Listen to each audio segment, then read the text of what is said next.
নমস্কার, আমাদের ইউটিউব চ্যানেলে আপনাকে স্বাগত। আজকের এই ভিডিওতে আমরা শিখব প্রেজেন্ট টেন্স সম্পর্কে এবং প্রেজেন্ট টেন্সের সমস্ত ভাগগুলি সম্পর্কে। চলুন দেরি না করে শুরু করা যাক।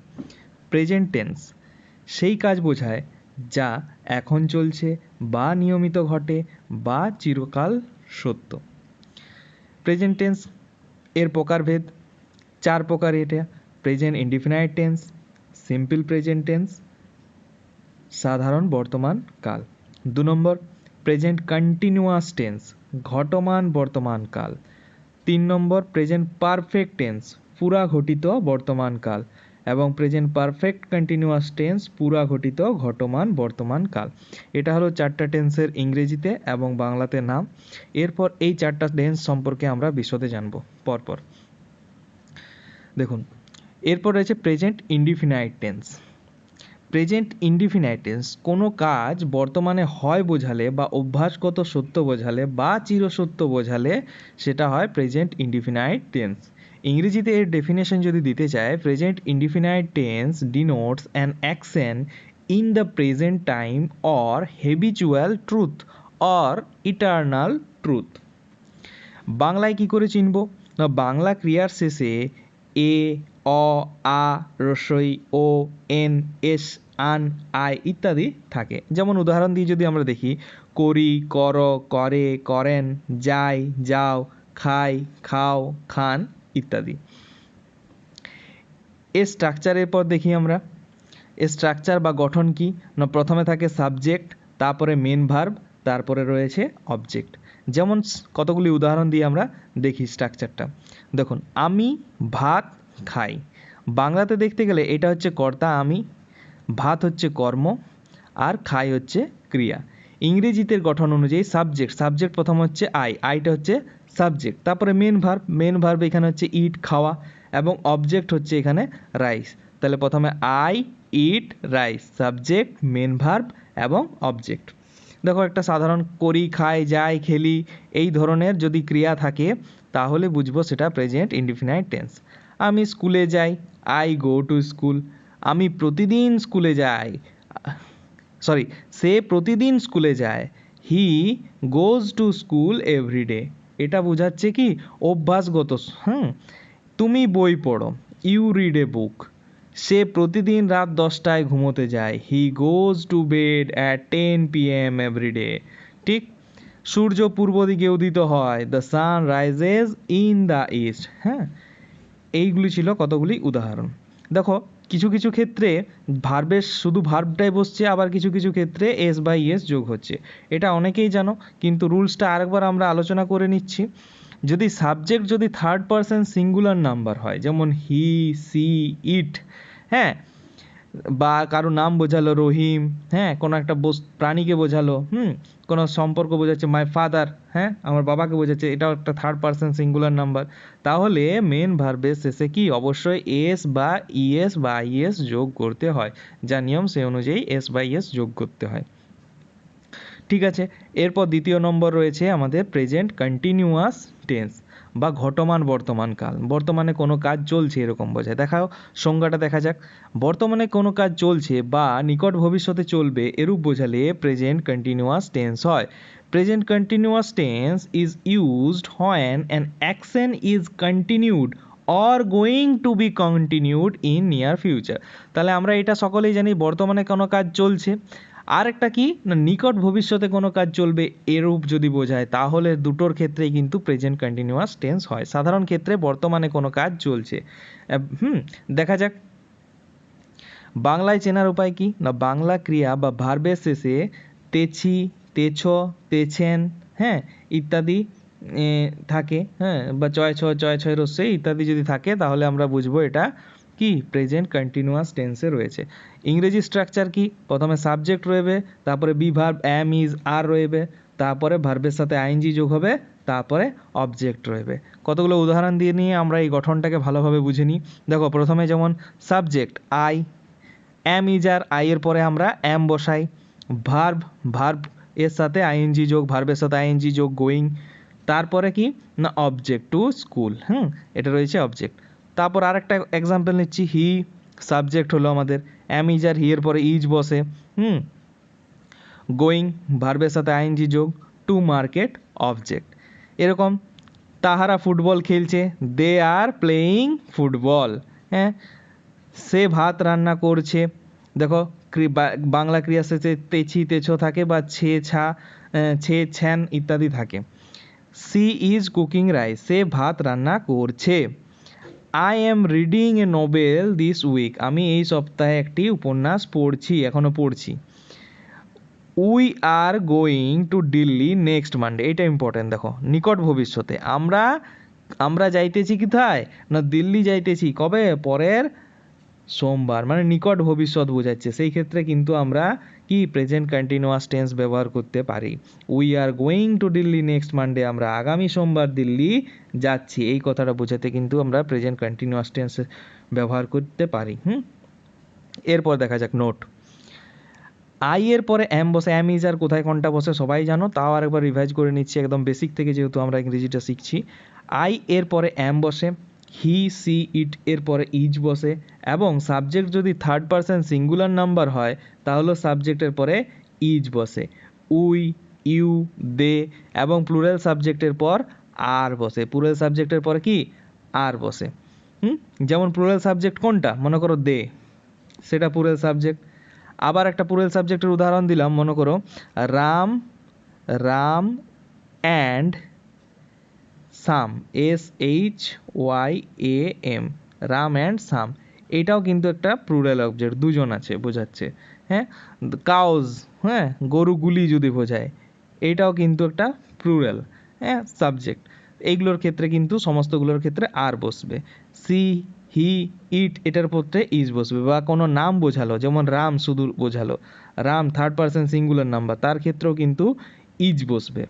এটা মনে রাখতে হবে। এরপর চলো নেক্সট দেখে নিই। একটা কতগুলো বিশেষ নিয়ম আছে, যেমন know, see, love, hear, believe, এগুলোর সঙ্গে আইএনজি যোগ করে কিন্তু প্রেজেন্ট কন্টিনিউয়াস টেন্স হয় না, এগুলো স্টেটিভ ভার্ব। হ্যাঁ, এটার কন্টিনিউয়াস ফর্ম সাধারণত হয় না, তাদের ক্ষেত্রে প্রেজেন্ট ইনডিফিনাইট টেন্স ব্যবহার করতে হয়। এরপর প্রেজেন্ট পারফেক্ট টেন্স মেনলি, কোনো কাজ শেষ হয়ে গেছে অথচ তার ফল এখনও বিদ্যমান আছে, এরম বোঝালে প্রেজেন্ট পারফেক্ট টেন্স হয়। মানে কাজটা শুরু হয়েছে কিন্তু এখনও শেষ হয়নি, ঠিক আছে। সরি, কাজটি শেষ হয়ে গেছে কিন্তু তার ফল এখনো পারফেক্ট বলছি আমরা, মানে কাজটি আমাদের শেষ হয়ে গেছে, জাস্ট শেষ হয়েছে কিন্তু তার ফলটা এখনো বিদ্যমান, এরকম বোঝালে কিন্তু প্রেজেন্ট পারফেক্ট টেন্স হয়।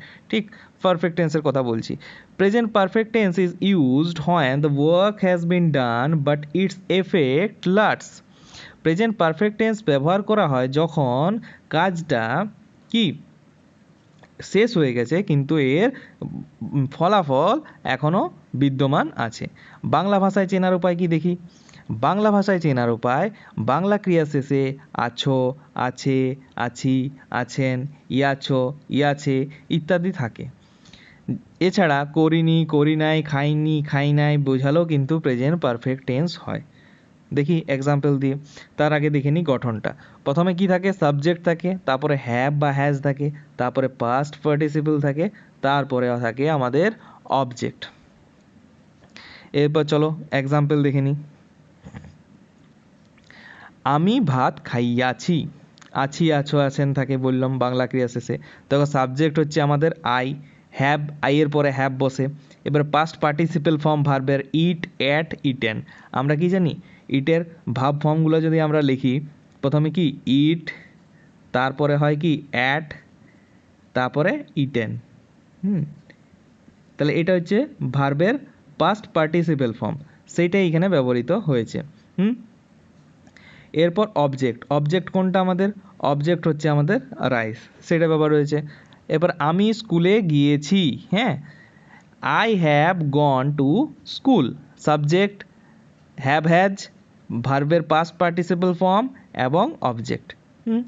অনুরূপভাবে সে স্কুলে গিয়েছে, সে, হি স্কুলে গিয়েছে, হ্যাজ গন টু স্কুল। আমি ভাত খাইনি, I have not eaten rice. হ্যাঁ, দেখো এই যে বাংলা ক্রিয়া শেষে আমরা একটু আগে আলোচনা করলাম। এছাড়াও যদি করিনি, করি নাই, খাইনি, খাই নাই বোঝায় তাহলে তো কিন্তু প্রেজেন্ট পারফেক্ট টেন্স হয়, এটা মনে রাখবে। তাহলে কি I have not eaten rice, আমি ভাত খাইনি, এটা বোঝাতেও কিন্তু আমরা প্রেজেন্ট পারফেক্ট টেন্স ব্যবহার করি। তারা বা তাহারা কাজটি করিয়াছে, they have done the work, তারা এই কাজটি করিয়াছে। তারা আমগুলি খেয়েছে, দে হ্যাভ ইটেন ম্যাঙ্গোজ। এবার দেখে নেওয়া যাক কোথায় হ্যাভ বসে কোথায় হ্যাজ বসে। যদি থার্ড পারসন সিঙ্গুলার নাম্বার হয়, যেমন হি, সি, ইট, বা কোনো নাম বোঝালো যেমন রাম, হ্যাঁ, এক্ষেত্রে কি করব, হ্যাজ বস করাবো, এক্ষেত্রে হ্যাজ বস করাবো থার্ড পারসন সিঙ্গুলার নাম্বারের ক্ষেত্রে। আর সাবজেক্ট যদি I, we, they, you, plural এবং প্লুরাল সাবজেক্ট হয় তাহলে কিন্তু হ্যাভ বসে। যদি এখানে যেমন মনে করো একটা উদাহরণ দিই, রাম, রাম যদি শুধু থাকে তাহলে কিন্তু হবে কি হ্যাজ। কিন্তু যদি দুটোই থাকে, রাম এবং শ্যাম দুজনেই আছে, হ্যাঁ, মনে করো বললাম ঋতু অ্যান্ড রাম, ঋতু অ্যান্ড রাম, এক্ষেত্রে কিন্তু কি হবে, হ্যাভ হবে। প্লুরাল যদি সাবজেক্ট হয় তাহলে সব সময় হ্যাভ বসবে। নেক্সট দেখে নেওয়া যাক। এরপর রয়েছে প্রেজেন্ট পারফেক্ট কন্টিনিউয়াস টেন্স 4 নম্বরে। কোনো কাজ পূর্বে শুরু হয়েছে এখনও চলছে বোঝালে প্রেজেন্ট পারফেক্ট কন্টিনিউয়াস টেন্স ব্যবহৃত হয়। যেমন কোনো কাজটি অনেক আগে শুরু হয়েছে কিন্তু এখনও চলছে বোঝায়, তখন প্রেজেন্ট পারফেক্ট কন্টিনিউয়াস টেন্স ব্যবহৃত হয়। The work started in the past and it is still running is called present perfect continuous tense. The work started in past and it is running is called present perfect continuous tense. মানে কাজটি আগে শুরু হয়েছে কিন্তু এখনো এই কাজটি চলছে, সেটাকে বোঝায় প্রেজেন্ট পারফেক্ট কন্টিনিউয়াস টেন্স। বাংলায় চেনার উপায়, বাংলা ক্রিয়া শেষে এক্ষেত্রে যেহেতু কন্টিনিউয়াসের ক্ষেত্রে কি তেছি, তেছো, তেছেন, হ্যাঁ, ইত্যাদি থাকবে, এবং সাথে একটা সময়ের উল্লেখ থাকবে যে কখন থেকে কাজটা শুরু হয়েছে, হ্যাঁ, তবে এটা বুঝতে পারবো যে প্রেজেন্ট পারফেক্ট কন্টিনিউয়াস না কন্টিনিউয়াস টেন্স, শুধুমাত্র বাংলা ক্রিয়া দেখে বুঝতে পারবো না।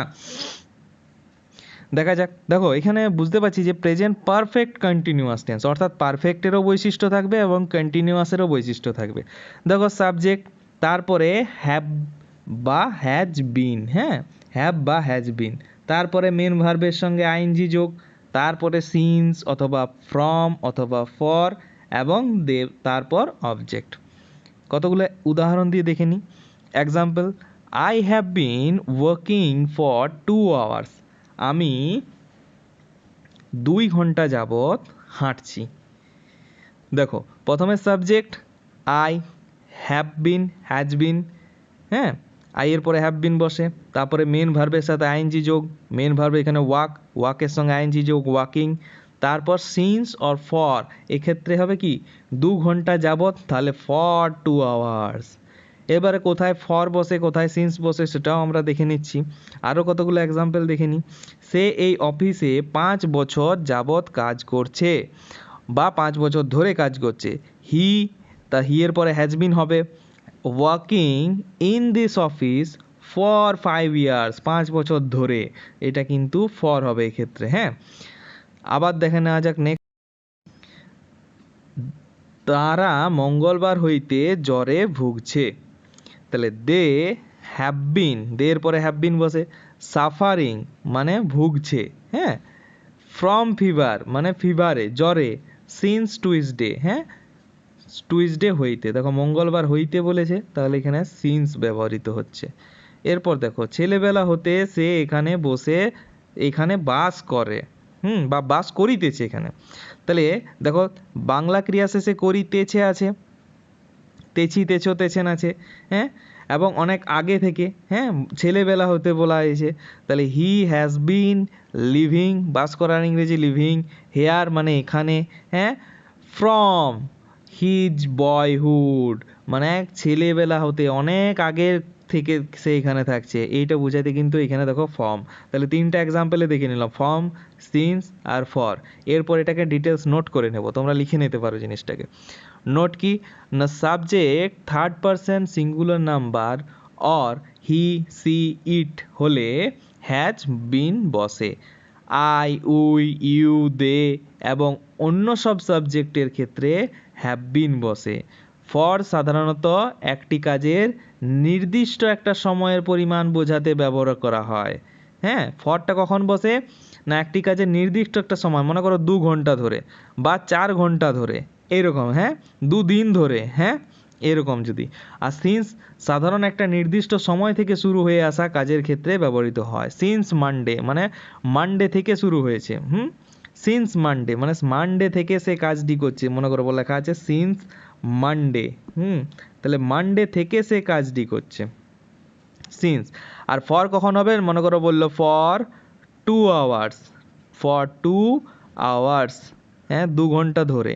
আর অনেক আগে থেকে কোনো, অনেক আগে অর্থাৎ বা অনেক বেশি সময়ের ক্ষেত্রে কোনো ব্যক্তিগত ক্ষেত্রে ফর্ম ব্যবহার হতো, অনেক বেশি সময়ের ক্ষেত্রে বা কোনো ব্যক্তিগত ক্ষেত্রে ফর্ম ব্যবহার করা হয়। যেমন আমরা ব্যবহার করলাম চাইল্ডহুড বা বয়হুড থেকে, ছেলেবেলা হতে, হ্যাঁ, সেক্ষেত্রে কিন্তু আমাদের ফর্ম ব্যবহৃত হলো।